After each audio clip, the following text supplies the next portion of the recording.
Boas noites, bem-vindos a este último encontro da preparação do Natal. Convido a colocarmos a presença de Deus da maneira habitual, em nome do Pai, do Filho e do Espírito Santo. Sede de Sabedoria, rogai por nós. Santo Agostinho, rogai por nós. Frei Angélico, rogai por nós. Todos os santos e santas de Deus, rogai por nós.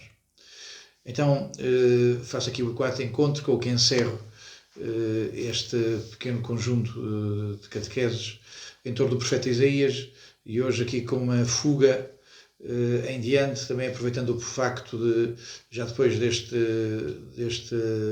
percurso estar pensado por mim, o Papa Francisco, no dia 8 de dezembro, teve a feliz iniciativa de lançar um ano de São José, e portanto eu queria fazer aqui assim uma aproximação entre o profeta Isaías e São José, aqui um triplo salto, vamos avançar muito, e de alguma maneira também vamos saltar aqui da Palavra de Deus. Parece-me que poderá ser pertinente dar aqui um colorido de Natal e dar aqui um calor de Natal, visitando algumas representações de São José que parece-me que são de particular relevo. Bom, então lembro, antes de mais, que as Escrituras diz-nos que Maria se casou com José, que era da casa de David, e portanto a inserção de Nossa Senhora da Virgem Maria na casa de David faz-se por via do casamento com José, que pertencia à casa real de Israel. Lembro que na tradição de Israel e na tradição de tantos povos, as pessoas casam próximo da sua família, ou casavam por perto do seu povo, da sua gente, da sua tribo ou da sua genes, e então neste caso também Maria ter-se casado com um parente da casa de David, e desta maneira associamos Nossa Senhora a São José. Bom, na vez passada dediquei-me a comentar a árvore de Jessé e a importância da árvore de Jessé. Não provavelmente temos que saber de história, ou temos que saber os nomes dos reis, ou temos que saber datas. A importância da árvore de Jessé é a afirmação de que Deus faz aliança com o seu povo. De alguma maneira, tal como o Pilatos aparece no credo, Pilatos aparece no credo para dizer que o credo é mesmo um acontecimento histórico, que o credo não é um poema, que não é lirismo, que o credo não são os nossos ideais, não é uma carta de ideais, que o credo é uma experiência acontecida na história, e portanto, quando se fala de Pilatos, retira-se a oração apenas do vocabulário próprio dos cristãos, interno aos cristãos, e coloca-se a nossa fé de uma maneira dentro da história, colocando a nossa fé dentro de um acontecimento histórico marcado por Pilatos. A coisa não é exatamente assim, mas porque Jessé não tem o relevo de Pilatos do ponto de vista da história política, mas quando se diz que sairá um tronco de Jessé, e esse tronco vai ser a casa de David, e a casa de David vai ser a casa a que pertence José, o que se está a querer dizer é que Deus faz história. Deus está dentro da história, Deus põe a sua mão na história. Bom, então, já lá iremos, mas queria também mostrar aqui assim uma imagem com algum detalhe, que já terá sido visto, uma imagem sobre a famosa árvore de Jessé que temos em Portugal, no convento de São Francisco, na cidade do Porto, uma famosíssima escultura barroca portuguesa, em que tem particular relevo a figura de São José. Começo um bocadinho antes, começo na Idade Média, lá pelo século XI, XII, e vamos até a cidade espanhola de Jaca, da província do Huesca, lá portanto já muito perto dos Pirineus, onde num sítio perfeitamente espantoso, lá numa cova, no sopé de uma montanha, num lugar muito recôndito para evitar que viessem lá os muçulmanos. Eles estão aí outra vez, vamos lá ver se é preciso outra vez ocupar São Juan de la Penha, o que é que vamos fazer para resistir firmes na fé. Então nesse mosteiro aparece-nos uma antiquíssima representação das mais antigas de São José na arte românica.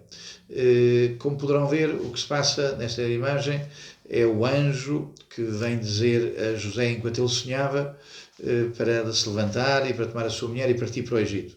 A imagem tem uma particular efeito expressivo. A arte românica é muito moderna, portanto não tem uma grande preocupação de detalhe, não é anatómica, não é mesmo que parece uma fotografia. Eu costumo dizer, se parece mesmo uma fotografia, até era melhor que fosse fotografia do que fosse escultura ou do que fosse pintura. A arte românica, com uma grande síntese de meios, consegue tornar visível o invisível de uma maneira muito expressiva. É uma arte muito expressionista. O que é que vemos? Vemos José deitado na sua cama, não sei se na imagem se consegue ver, mas está com a mão atrás da cabeça, portanto está a dormir. A pessoa que está a dormir está com uma touca própria à época, e vem o anjo põe a mão na cama de José, toca mesmo em José. Portanto, isto é mesmo qualquer coisa que mexeu na vida de José, que aconteceu mesmo. Esta preocupação de pôr a mão lá onde José dorme é para dizer que trata-se não de fantasia, que se trata de qualquer coisa acontecida na realidade. Bom, o que é bastante espantoso é ser uma escultura românica. Com efeito, de uma maneira bastante extraordinária, chama a atenção para que nós, os cristãos, acreditamos profundamente e fazemos a experiência do que o Senhor tinha prometido em João. Dar-vos aí o Espírito, dar-vos aí o Consolador e ele levar-vos à verdade plena. Há realidades de fé as essenciais, que são as mesmas na Igreja de todos os tempos. Acreditamos na morte, na paixão, morte e ressurreição de Jesus. Acreditamos na presença de Jesus na Eucaristia. Acreditamos na Trindade Santíssima. Portanto, isso sempre foi da fé da Igreja. Agora, há algumas dimensões que não têm a mesma densidade, a mesma importância e que foram sendo descobertas ao longo dos séculos. Por exemplo, a importância de Nazaré, a importância da presença de Jesus em Nazaré, é qualquer coisa que surge, sobretudo no século XIX, já no final do século XVIII, em torno de São José, se fala de Nazaré, mas enfim, surge no século XIX e surge particularmente o descobridor,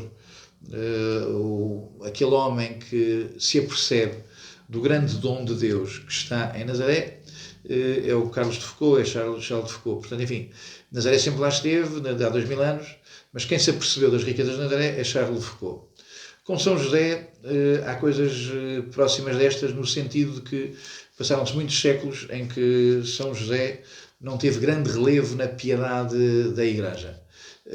Então, para os antigos autores, São José, os primeiros séculos, muitas vezes São José vem associado ao patriarca José, e de ter com José, lá como diz no livro do Gênesis, e de ter com José, e enfim, os primeiros autores cristãos associavam muito estas duas figuras, o José patriarca do Gênesis e o José pai na terra de Jesus. Ora bem, o tempo avança e a Idade Média não valoriza muito José.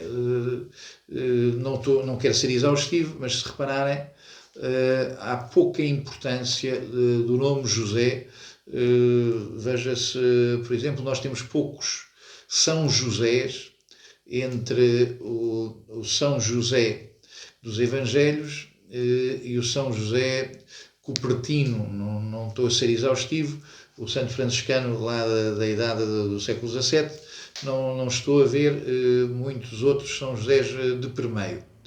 Um outro exemplo, nós não temos, por exemplo, em Espanha não há reis chamados José, em França não há reis chamados Josés, em Inglaterra, portanto, na Bélgica, e portanto o nome José não estava muito na moda.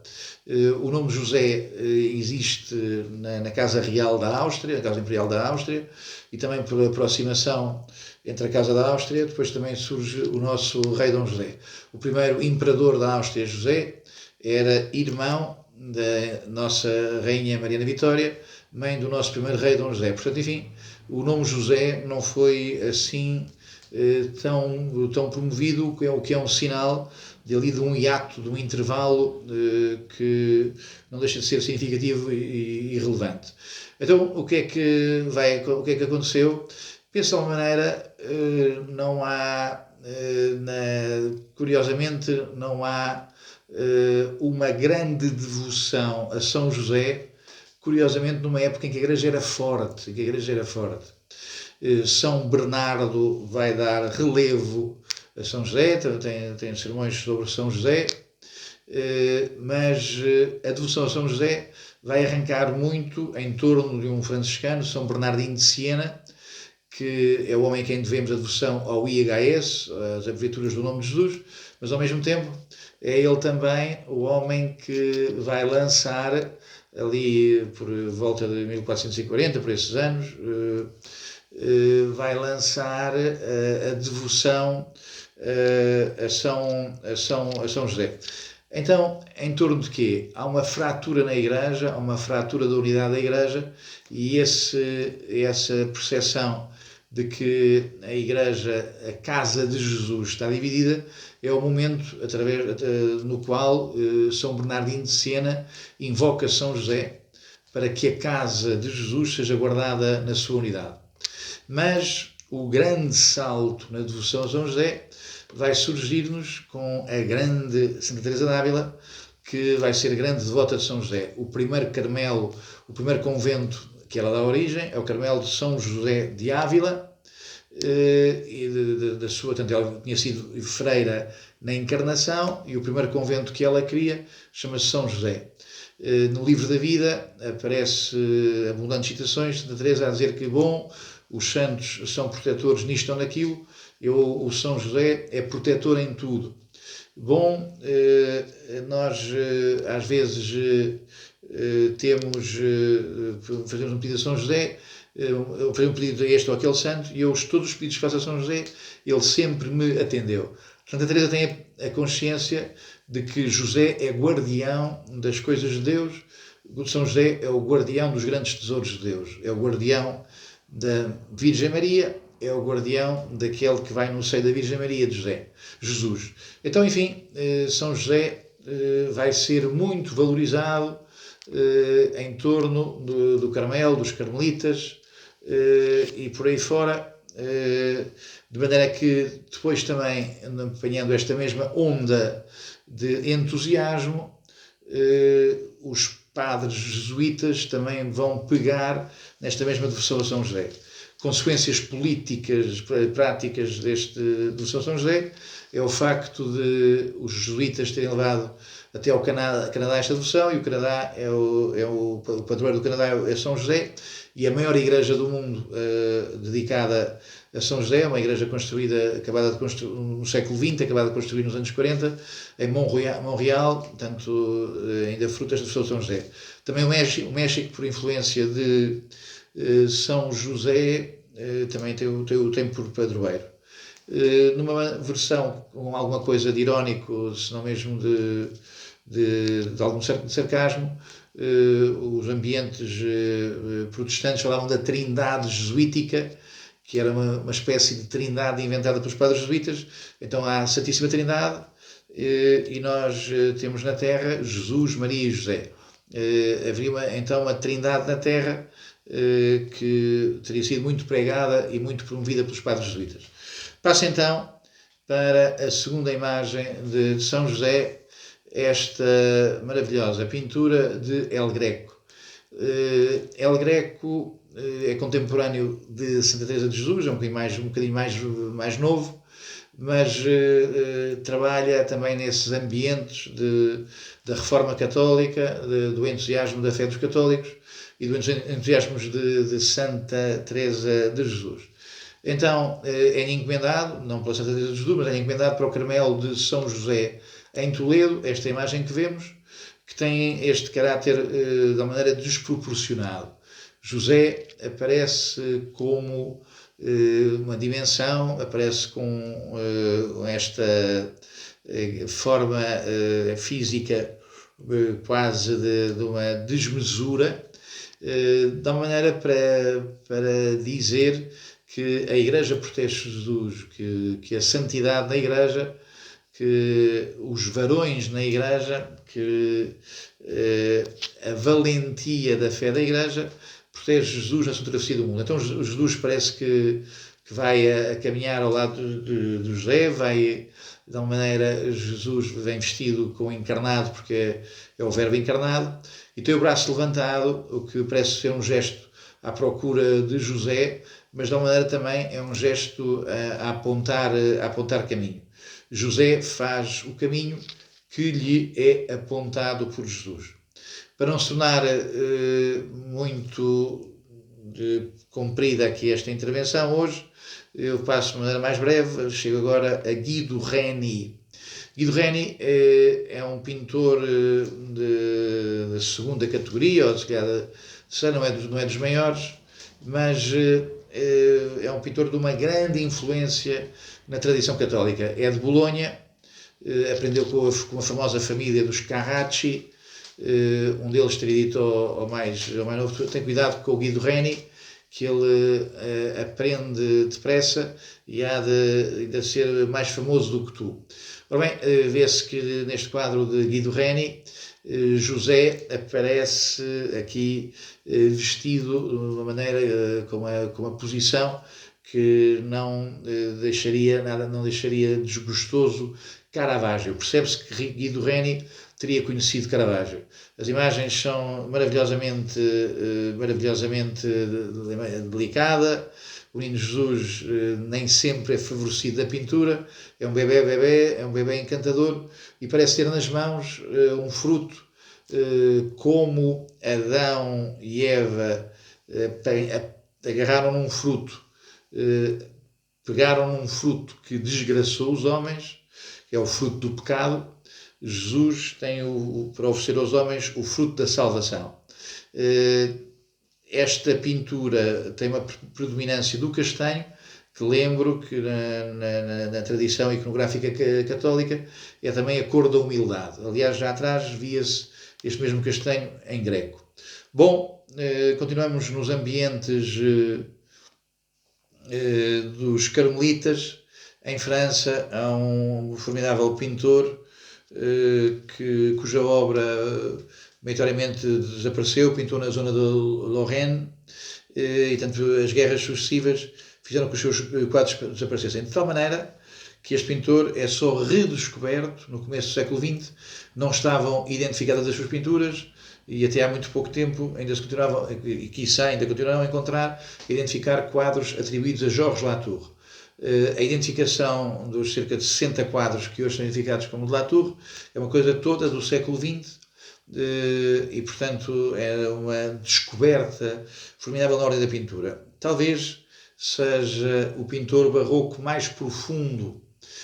Os quadros de Latour têm a noite, têm o silêncio da noite, têm a noite escura dos sentidos. Depois de estar a casa sossegada, dizia São João da Cruz, depois de estarmos com os nossos sentidos em sentido, então é que nos podemos pôr a procurar de Jesus. A pintura de Latour, percebe-se que há uma disciplina dos sentidos que depois permite pôr-se à procura da via contemplativa. Esta pintura, o que vemos é José inclinado sobre um madeiro, e portanto há aqui assim um eixo. O madeiro está na horizontal e há uma grande ruma que José tem e que está, portanto, há uma que está na horizontal e a outra que está em pé na vertical. As duas cruzadas põem-se a hipótese de quererem ser uma metáfora da cruz do Senhor. Então José está a trabalhar, e o trabalho é sempre participação na Páscoa de Jesus. O que é o trabalho? É morrermos no cansaço, é morrermos muitas vezes no trabalho difícil, no trabalho explorado, na maneira como muitas vezes as relações de trabalho são injustas, mesmo dentro de casa. Então o trabalho é este lugar de Páscoa, onde se morre, mas onde se ressuscita, onde pelo trabalho o mundo se torna mais humano, onde o mundo se torna casa para os pobres, onde o mundo se torna uma casa que educa os homens. Então esta imagem de São José é uma imagem formidável de São José inclinado sobre o mundo do trabalho. O quadro tem ainda um outro âmbito, que é o facto de a luz de José é uma luz que vem de Jesus. A luz é Jesus, a luz vem de Jesus. Então, esta pintura tem essa formidável luz que vem de Jesus até do menino Jesus, desta criança, que vem desta criança até José. A luz vem de Jesus, a luz é Jesus. Há uma mão que tapa a luz, mas essa mão também é formidável, como agora mostro neste segundo slide, neste slide seguinte, porque, de alguma maneira, a luz transparece. Parece que há aqui assim uma certa transparência, que se vê que a luz vem de dentro para fora. A luz passa pela carne de Cristo, a luz passa pelo corpo de Cristo. Parece que é uma indicação do pintor a querer nos dizer que em Jesus, dentro de Jesus, há a divindade que transparece na caridade de Jesus, na luz de Jesus dada aos homens. É tanto mais possível esta leitura quando, noutras cenas noturnas, outras cenas em que pinta a luz, Latour nunca coloca o mesmo efeito de luz. Só neste quadro, a luz passa pela carne para fora. Pela carne de Cristo para fora. Bom, passamos agora a uma outra forma de expressão artística, a escultura e a escultura barroca. O que tenho andado, sobretudo, pronto, o que já mostrei até agora é sobretudo pintura tardo-barroca, greco e por aí fora. E agora chegamos mesmo à escultura barroca. A escultura barroca é uma escultura que tem estas duas coisas muito importantes para nós os cristãos. Por um lado, é uma escultura da encarnação. As figuras são figuras muito reconhecíveis, estão na vida, estão vivas, acontecem com contundência, percebe-se as suas paixões, percebe-se as suas emoções. E estas figuras não só estão na vida, pela maneira como são, enfim, ilustradas, da maneira como são vestidas, pela cor da pele, que é sempre muito vigorosa, mas estas figuras estão sempre em movimento. Penso que há uma grande sugestão do Espírito Santo na maneira como a arte barroca consegue colocar as figuras em movimento. Esta que vemos primeira é de um famosíssimo escultor espanhol, Gregório Fernández, que em Portugal está muito bem representado na sede Miranda. Quem tiver vagar e depois do Covid poderá e deverá ir visitar o Museu da Escultura em Espanha, em Valladolid, que é riquíssimo e onde tem muitas esculturas deste grande escultor espanhol, Gregório Fernández. Bendito seja Deus pela autenticidade, pela virilidade, pela encarnação desta formidável figura de São José. Um bocadinho posterior, portanto, Gregório Fernández morre em 1636, uns anos antes, em 1628, nasceu Pedro de Mena, que é um escritor do Sul, de Granada, e talvez ainda menos clássico e mais apaixonado. A imagem que tem de Pedro de Mena, que morre em 1688, é de um famoso São José à primeira vista.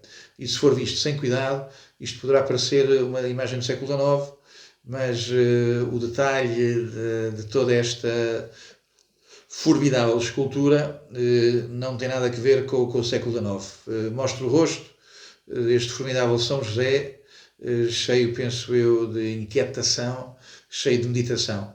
A escultura foi comprada há uns 2-3 anos por um museu de Espanha, penso pelo Museu de Granada, da terra de Pedro de Mena, e foi a mais cara escultura que o Estado espanhol, a maior despesa no ano, neste ano em investimentos, nesse ano em que a escultura foi comprada, o maior investimento foram cerca de, creio que, 150 mil euros para comprar esta formidável escultura de Pedro de Mena, de um verismo e de uma autenticidade da presença de Deus com os homens. A beleza desta imagem é a beleza da encarnação. Bom, chegamos então a Portugal. De facto, Portugal, o nosso forte não é exatamente a pintura, mas somos muito bons na escultura e particularmente na escultura barroca. Algumas das mais formidáveis esculturas que nós temos são esculturas de reconhecimento internacional. Lembro Manuel Pereira, um escultor que é menos conhecido e que está muito presente em Espanha, o seu famoso São Bruno, o São Isidro em Madrid. Lembro o José Almeida, basta o Santo Onofre, Museu da Antiga, para mostrar o seu valor. E agora aqui assim, lembro esta escultura, que a Árvore da Vida, tal como a vemos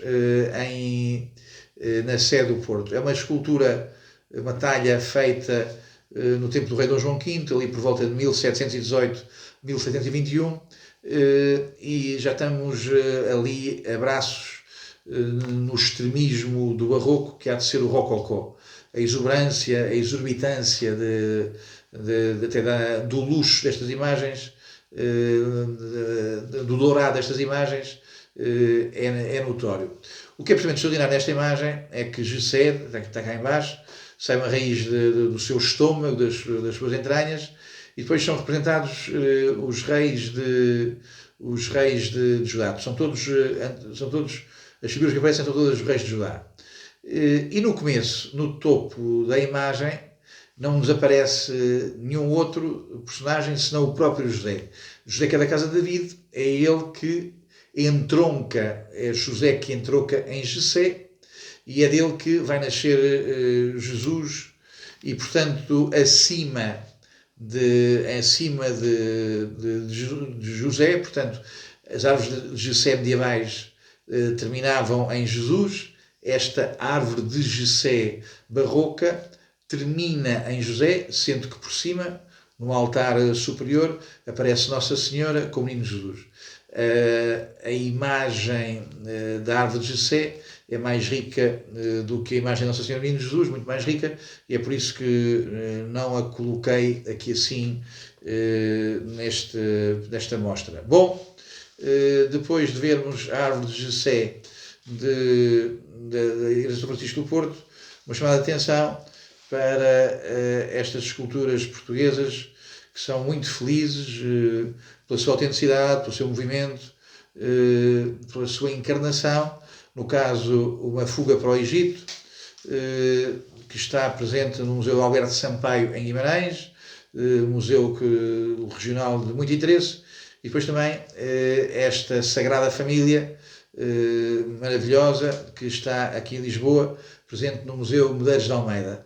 A autenticidade, o calor, a veracidade das figuras, este acontecimento de uma criança a criança, os seus pais, a autenticidade da sua humanidade, como é óbvio, são imagens que são muito calorosas e que enchem de encanto. Termino, pelo menos esta parte das imagens, com uma imagem que é pouco nítida, mas é o que consegui encontrar, retirar da internet. Trata-se de uma talha, de uma peça de talha portuguesa que está em Roma e que representa São José de Botas. Esta imagem tem o grande relevo de pertencer a alguém que era conhecido do cardeal Ratzinger. Em 92, no dia de São José de 92, o cardeal Ratzinger faz uma meditação maravilhosa em torno do que é que significa este dormir de botas, dormir mas estar vigilante, dormir mas querer caminhar, e portanto a indicação desse sermão está no mesmo sítio de onde retirei esta imagem, e poderão lê-lo, que é uma maravilhosa maneira de crescer na devoção a São José. Termino sim com a passagem para o mais importante monumento dedicado a São José, que sofreu várias mutações, que é a Sagrada Família de Barcelona. Em 1870, o Papa reconhece-se sequestrado em Roma, portanto o rei Vítor Emanuel, a maçonaria italiana vem por aí abaixo e rouba o Papa, retira ao Papa os Estados Pontifícios. Para a independência do Papa, o Papa precisava ter um espaço seu, o Papa não queria ser capelão do rei de Itália, o Papa não queria ser dominado pelo rei de Itália, e portanto a necessidade de ter um país, era a necessidade de ter uma independência, coisa que de alguma maneira hoje também se mantém, porque temos o Estado do Vaticano, reconhecido como Estado soberano.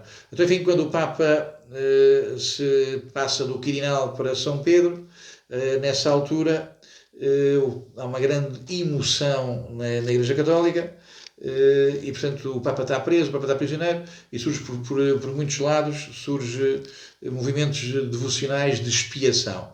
Em Barcelona é decidida a construção de uma igreja de expiação, portanto, a pedir perdão dos pecados, de reparação dos pecados, dedicada a São José, sofre várias vicissitudes e uns 12 anos depois do assalto de Roma, em 1870, Roma é invadida pelo exército piemontês e no começo dos anos 80, que penso 1882, por aí, começa a construção dessa igreja de Barcelona, que já não será dedicada a São José, mas à Sagrada Família. O pórtico que foi deixado concluído por o António Gaudí, cujo processo de edificação está a correr, esse pórtico tem, pelo menos que eu me lembro, 3 presépios onde aparece a figura de São José. Que o nosso amor a São José seja este amor à Sagrada Família, a guardar, portanto, Jesus, a querer que Jesus tenha um lugar para ele poder crescer, e esse lugar é o seio da sua mãe, e o seio da sua mãe foi na Terra Maria, e o seio da sua mãe é hoje a Igreja. Como José, que sejamos vigilantes, a querer muito guardar o crescimento de Jesus, e que Jesus possa crescer no seio da sua mãe, a Virgem Maria há 2000 anos, a Igreja, o lugar onde Jesus cresce em nós nos tempos que passam. Muito boas noites, muito obrigado por terem acompanhado a paciência nestes encontros, quem a teve. Agradecer também então estar aqui assim, também para crescermos na devoção a São José, neste amor de o santo, que certamente também leu a palavra de Deus, que também ouviu a palavra de Deus, que deu a conhecer a palavra de Deus àquele seu filho adotivo, Jesus. Um agradecimento também ao Manuel Quintela, meu sobrinho, que com toda a dedicação e competência fez estes filmes. Muito obrigado, que Deus dê a todos um Santo Natal. Glória ao Pai, ao Filho e ao Espírito Santo, como em princípio, agora e sempre. Amém.